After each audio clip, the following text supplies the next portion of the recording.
Welcome students, তোমাদের computer অ্যাপ্লিকেশানের semester 1 class 11-এর আমি বেহালা girls high স্কুলের একটা কোশ্চেন পেয়েছি। এটাতে যে অ্যান্সারগুলো সঠিক আমি সেগুলোই বলছি। তোমরা যারা এক্সাম দিয়েছো তারা একটু মিলিয়ে নিতে পারো তোমরা কোন অ্যান্সারগুলো ঠিকঠাক দিয়েছো বা তোমাদের কোন অ্যান্সারগুলো ভুল হয়েছে। প্রথমে আসছি কোশ্চেন 1। এই ডি সিম্বল বলতে বোঝায় কোন গেট, অর্থাৎ এটা ডি নয়, একটা সিম্বল বলেছে এখানে, এটা অপশান বি হবে অ্যান্ড গেট। তারপরে একটা কোশ্চেন নাম্বার 2-তে হেক্সাডেসিমাল থেকে বাইনারিতে করতে দেওয়া আছে, এটার অপশান হবে বি। তারপর কোশ্চেন নাম্বার 3-র অ্যান্সার হবে অপশান ডি, পাই সিম্বলটাই এর অ্যান্সার হবে। তারপর কোশ্চেন নাম্বার 4 বুলিয়ান অ্যালজেব্রাতে A plus AB equal to option B হবে, অ্যান্সার হবে এ। তারপর কোশ্চেন নাম্বার 5, কোশ্চেন নাম্বার 5-এর 3-এর 2's কমপ্লিমেন্ট হলো, এই অ্যান্সারটা বি ঠিক হতো যদি 1101 হতো, কিন্তু এখানে তাই সেরকম আমি কোনো অপশান পেলাম না, এই জন্য অপশান হবে ডি, কোনোটাই নয়। তো কোশ্চেন নাম্বার 6 ডিমর্গানস ল অনুযায়ী এ প্লাস বি এর হোল বার সমান, তোমরা সবাই জানো এ বার ডট বি বার, এটা অপশান হবে বি। তারপরে আসছি কোশ্চেন নাম্বার 7। কোশ্চেন নাম্বার 7-এ যেটা আছে রম হলো একটা প্রাইমারি মেমোরি, অর্থাৎ অপশান এ। তারপর কোশ্চেন নাম্বার 8 কোন কম্পিউটারের আকারের দিক থেকে সবচেয়ে বড়, option B super computer. Question number 9 single user operating সিস্টেমের উদাহরণ MS-DOS। Question number 10 hard disk, option A. Question number 11 batch ফাইলের এক্সটেনশান .bat, এইটা হবে অ্যান্সার। আর কোশ্চেন নাম্বার 12 আমি কিন্তু কোনো রাইট অ্যান্সার খুঁজে পেলাম না, ABCDর মধ্যে কোনোটাই কিন্তু কারেক্ট নয়। এবার তোমরা 12-এ যারা 12-এ যে কোনো একটা অ্যান্সার দেওয়া হলে তোমরা এখান থেকে একটা নাম্বার পেয়ে যাবে, কারণ এখানে আমি কোনো রাইট অ্যান্সার খুঁজে পেলাম না। এবার দেখো কোশ্চেন নাম্বার 13 যেটা, রেলওয়ে রিজার্ভেশন সিস্টেম হলো একটি অ্যাপ্লিকেশান সফটওয়্যার। আর তারপরে দেখো কোশ্চেন নাম্বার 14 হাই লেভেল ল্যাঙ্গুয়েজের প্রোগ্রাম লেখা হয় তাকে বলা হয় source program, object program, machine program, কোনোটাই নয়। সোর্স প্রোগ্রাম তো যে কোনো প্রোগ্রাম লিখলেই সোর্স প্রোগ্রাম হবে, এখানে তাহলে অপশান হবে অপশান ডি, কোনোটাই নয়। তারপরে দেখো সি হলো একটি fast language, programming language, application software এবং সিস্টেম সফটওয়্যার। তো এখানে সি হচ্ছে একটি প্রোগ্রামিং ল্যাঙ্গুয়েজ, অপশান বি এটাই কারেক্ট অ্যান্সার হবে। এরপরে দেখো আসছি কোশ্চিন নাম্বার 16 উইন্ডোজ XP হলো একটি option A operating system.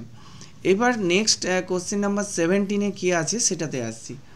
Question number পরের কোশ্চিন দেখো, কোশ্চিন নাম্বার 17-এ যেটা আসছি যে নিচের কোনটি ইউটিলিটি প্রোগ্রাম।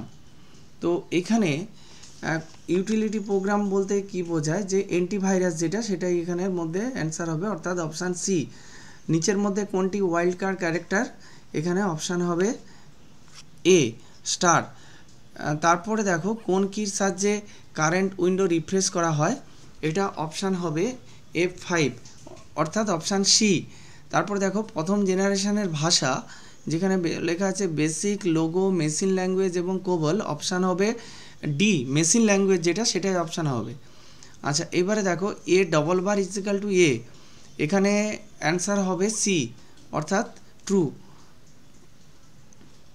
এইবারে দেখো এক্সেলের এক্সটেনশান .xlsx, অর্থাৎ অপশান হবে বি। এইবার দেখো 23 নাম্বার কোশ্চেনে আসছি। 23 নাম্বার কোশ্চেনের কোনটা চার্ট নয়, তাহলে অপশান হবে সি, রোটা কোনো চার্টের নাম নয়। তারপরে যে কোশ্চেন আছে কোশ্চেন নাম্বার 24 এক্সেলের একটি রোয়ের বাই ডিফল্ট হাইট যেটা হবে সেটা হচ্ছে 15, অর্থাৎ অপশান সি। তারপর কোশ্চেন নাম্বার 25 ওয়ার্কশিটের প্রথম সেল অ্যাড্রেস, সেটা তোমরা নিশ্চয়ই সবাই জানো, ওয়ার্কশিটের প্রথম সেল অ্যাড্রেস হচ্ছে A1, অর্থাৎ অপশান সি। এরপরে দেখো 26 PFD20 হলো একটি সেল, অপশান এ। তারপর ওয়ার্কবুক বন্ধ করার শর্টকাট কি, অপশান হবে বি, এই বির অপশানটাই হচ্ছে ওয়ার্কবুক বন্ধ করার shortcut key. Next question number 28 নিচের কোনটি স্ট্যাটিস্টিক্যাল ফাংশন, এখানে সবগুলোই স্ট্যাটিস্টিক্যাল ফাংশন, অর্থাৎ অপশান হবে ডি। তারপরে দেখো কোশ্চেন নাম্বার 29, নাও কোন ধরনের ফাংশন, এটা হচ্ছে অপশান এ ডেট টাইম। তারপরে দেখো কোশ্চেন নাম্বার 30 কোশ্চেন নাম্বার 30তে এমএস এক্সেলের নির্দিষ্ট কলামের বিভিন্ন সেলের মধ্যে থাকা সবচেয়ে বড় ফাংশন হলো। তো এখানে বুঝতে পারলাম না কোশ্চেনটা কি বলতে চেয়েছে। তো আমি যেটা আইডিয়া করেছি যে মানে সবচেয়ে বড় ভ্যালুটা পাওয়ার জন্য যে ফাংশন, তাহলে সেইটা কিন্তু হবে ম্যাক্স, অপশান বি। তারপর দেখো 31, এমএস এক্সেল ম্যাক্রোর সর্বদা শুরু হয় এখানে নাম্বার দিয়ে নয়, চিহ্ন দিয়ে নয়, অক্ষর দিয়ে, অপশান বি। এরপরে দেখো 32, অটোসাম ফাংশনটি হোম রিবনের ড্যাশ কমান্ড গ্রুপের অন্তর্গত, এখানে এটা হবে এডিটিং কমান্ড গ্রুপ, অর্থাৎ অপশান বি। নেক্সট কোশ্চেন 33, ওয়ার্কশিটের সর্বশেষ কলামের নাম হচ্ছে XFD, option A. Question number 34, একটি ফোল্ডারকে এক জায়গা থেকে অন্য জায়গা নিয়ে যেতে হলে, অর্থাৎ ফোল্ডারকে এখানে কাট করে পেস্ট করার কথাই হয়তো বলা হয়েছে, তো অপশানটা সম্ভবত সি হবে, কন্ট্রোল এক্স। তারপর লাস্ট কোশ্চেন যেটা, কোন জেনারেশন কম্পিউটারে মাইক্রো প্রসেসর ব্যবহৃত হয়, এটা অপশান হবে টি, 4th জেনারেশন কম্পিউটার। তো এই ছিল মোটামুটি আজকের আমার কোশ্চেন এবং তার অ্যান্সারগুলো বলা। তোমরা একটু মিলিয়ে নাও এবং তোমরা কে কত মার্কস পেতে চলেছো তোমরা একটু দেখে নাও। Thank you.